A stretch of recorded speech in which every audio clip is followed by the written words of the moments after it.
What's going on, everyone? Hope y'all are doing well. It's winter here. We got supposed to have like a foot of snow this weekend. Big winter storm coming in. Haven't seen that in a long time. Hope everyone's doing all right. I mean, could be on Mars right now, and it's springtime. Beautiful copper sands blowing across the hills with under a gorgeous blue-green sky. Watching archives, I don't know, but in any case, whatever, it is 2024, and you know what? I have never been more aware of the fact that it is an election year. Now, I don't know about you, I have never really been really all that into politics, except for recently. It's become very aware, to me at least, or I have become very aware of the fact that uh, politics are in everything. It's everywhere. We can't really get away from it. And like, regardless of who you vote for, we are all affected by it. So it is important to at least take notice, regardless. However, that being said, I've noticed kind of a new initiative going on. Steven Crowder, some of you may have heard of him, has decided to start a initiative that he is calling hashtag CleanSlate2024. And the idea behind this is basically to wipe all of your social media, your X, your Facebook, your Instagram, and just basically start fresh. Like, clear the algorithm, try to, find some new ground, get some interesting new content into your feed so that you're not constantly inundated by all of this negative stuff and these political messages that are going on that are honestly kind of a downer for everybody. 2023 was an insane year for sure. Regardless of who you are, where you're at, it seems like we all definitely felt some of the repercussions of the last few years of over 2023, whether that be the economy or some of the things that people have gotten into on social media and streaming, like with Twitch and the implied nudity meta. People like Boogie and Review Tech USA probably would like to get behind uh, the Clean Slate initiative. So what I'd like to do is go ahead and take a look at what Steven Crowder has going on here. Like, what his idea is for the Clean Slate Initiative, what this is supposed to basically mean for everybody that wants to take part. And as I said, 2024 being a new year, it's kind of a resolution thing that, everybody a lot of people, maybe not everybody, but a lot of people like to kind of make that New Year's resolution, and usually that is kind of a clean slate. You want to lose some weight, you want to work out, you want to learn a new skill, play guitar, something like that. So this is something that isn't necessarily new as far as coming into the new year and starting fresh. And also it's not new as like a lot of journalists and stuff wipe their social media regularly. I'm sure some of you out there have probably noticed some nefarious things going on in the journalism circles that everybody's been talking about recently. But let's see what Steven Crowder has to say about the Clean Slate Initiative.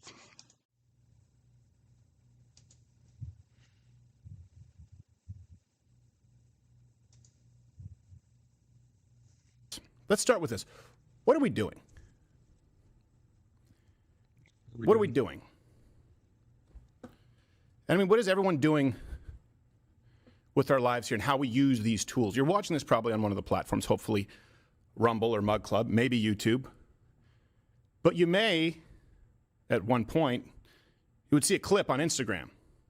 And by God, hopefully that 10 seconds gets into that timeline, along with chicks dancing in yoga pants, selling you products that they don't use to develop a body you won't have and live a lifestyle that you'll never live. It's And we're quite small. feeding this machine all. This is the feedback that I get from so many of you: is you feel like you're in a rat race, you feel like a hamster on a wheel. And it used to be once upon a time. This is kind of the fundamental change I think that's taken place in this country and really across the world. People used to create content, or people used to use social media, used to create the content and hopefully reach the people who they felt it served. It was relevant to them. Now we live in a world where that's not the business. As a matter of fact, you're discouraged from that. And you're discouraged as a consumer from using these platforms that way.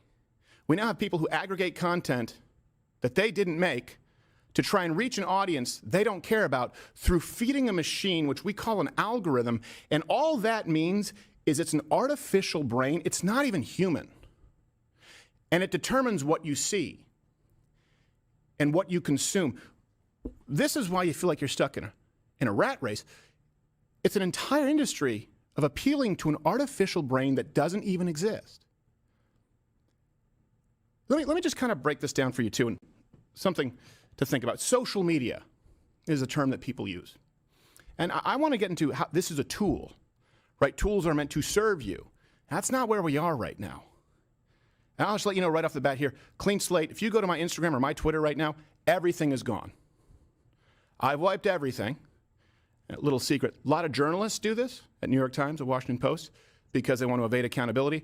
We're doing this that hopefully you can follow suit, and we will move forward using these platforms as the tools that were designed to serve us, not you serving them. Now, I don't know about you, but I don't even really have social media so much anymore. I mean, I use YouTube, and the only Facebook page that I have is totally just a fake account. Doesn't even have any of my real information on it. I made it just so that I could have, some verification for my Meta, wherever that's at somewhere, my Oculus. So I mean, like, I don't really have to worry too much about wiping my social media and stuff. I don't have an X account currently. Got rid of my Twitter before they officially became X. Not for any specific reason, other than just I didn't want to pay for service, and I don't use it enough. I don't get enough of a return out of it for it to really matter to me like that. So I don't really necessarily have any concerns with my social media or like algorithm in that way. However, when it comes to like YouTube and stuff, and just general searches, like, I don't know about you, but when you just open up the home page, basically everything that you see, like anything that's not an ad, basically is some kind of political content, basically, shoving in your face something about Nikki Haley or Trump or some other bull crap that you don't really want to hear about. And that's because of the content that you have gotten into, like related yourself with, or have searched regularly. That's how the algorithm works. So let's see a little bit more about what he's got to say here. Let me ask you about social media. Social. When you're on social media, when you're scrolling through TikTok, when you're scrolling through Instagram, when you're looking at nothing but YouTube Shorts, do you feel particularly social? Let me ask you this. Do you often find yourself using... See, so that's a great question too. Social media is not so much a social platform anymore. It's a reactive platform. You respond to content that is intended to draw clicks or causes outrage. People don't really use Facebook or Instagram or TikTok or X so much to talk to each other anymore. It's scrolling through content, what do they call it? Death scrolling or something like that. It's basically you're just spiraling into a pit of despair through the algorithm. And it's intended. I mean, what causes more clicks, what draws more attention? It's the outrage. People respond more to outrage content than they do regular, positive content that uplifts them and inspires. It's people want to get their word in. People want to say their 2 cents, or people have an opinion, or it it's all basically built around drawing outrage. Let's see where he's going with this. Using social media when you're in a room with the people you love who love you. You ever leave Instagram or TikTok, any of these places after an hour, and feel better? Yeah, 2 good points there. It creates, social media isn't social exactly. It's the opposite. It creates a disconnect from your social interactions with other people, from the platform that you exist in called reality. We lose touch with that. And social media creates like an escape or whatever. It's an endorphins thing, I'm sure. But whatever the case may be, when you're uncomfortable, or when you're bored, or when you can't think of something to do just immediately, you go to what's easiest, or what your mind is most comfortable with, or what you're addicted to.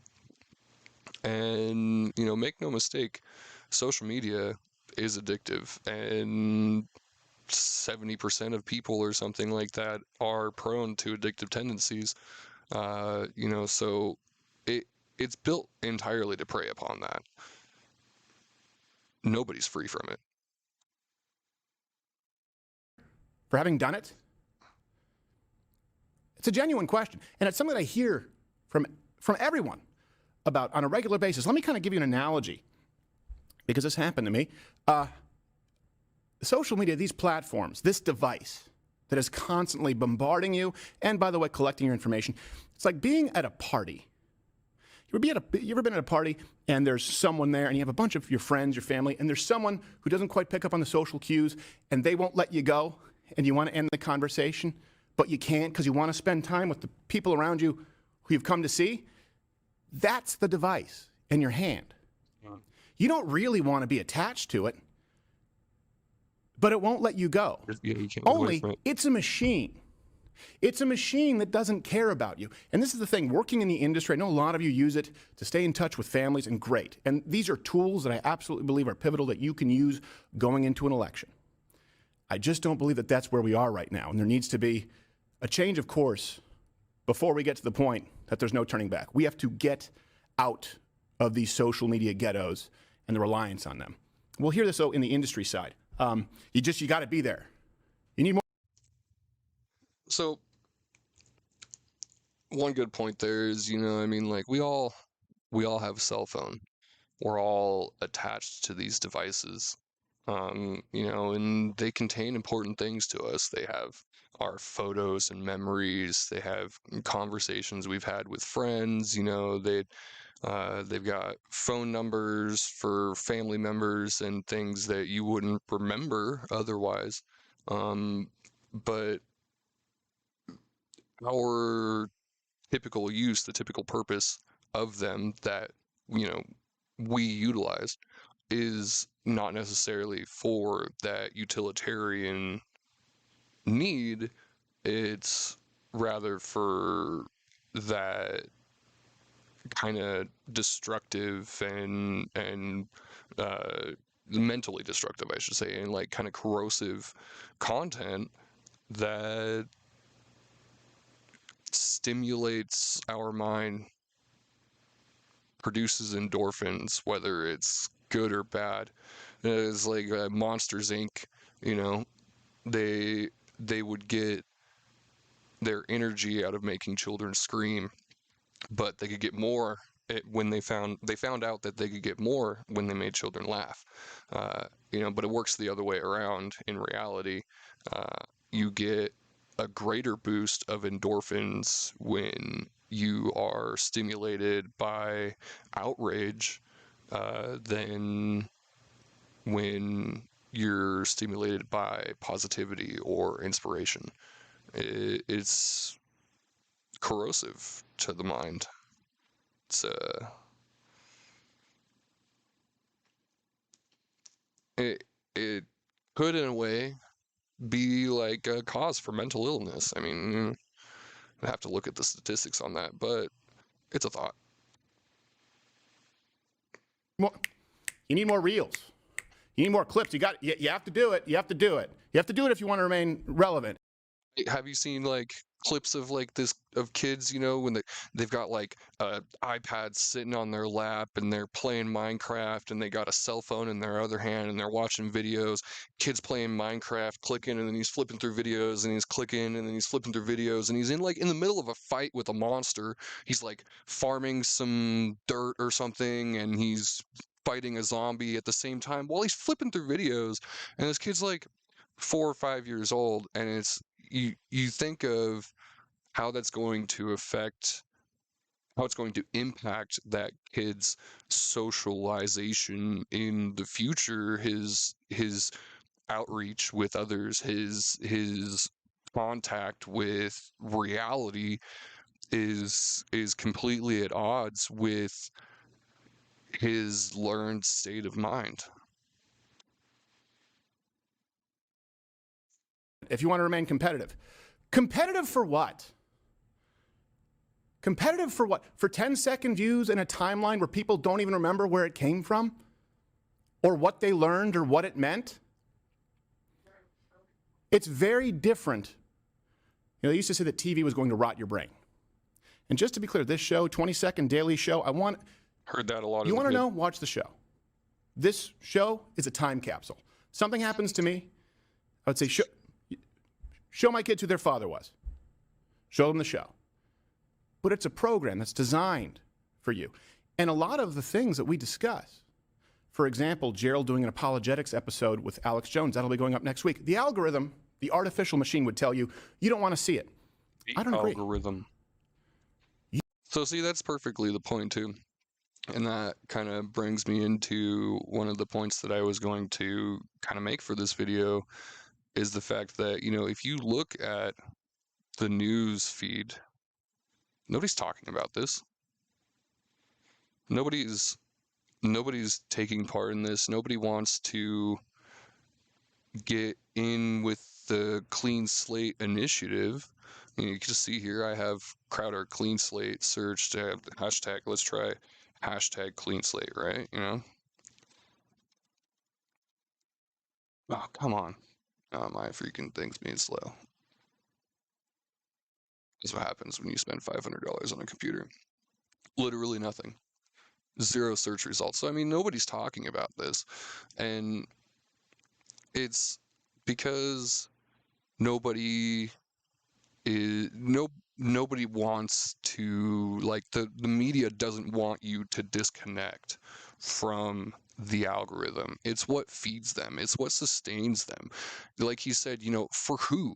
These videos, you're creating content, you're pumping out content. I'm making this video right now, but for who? Who are we trying to reach? Who are we trying to impress? It's something that you got to think about.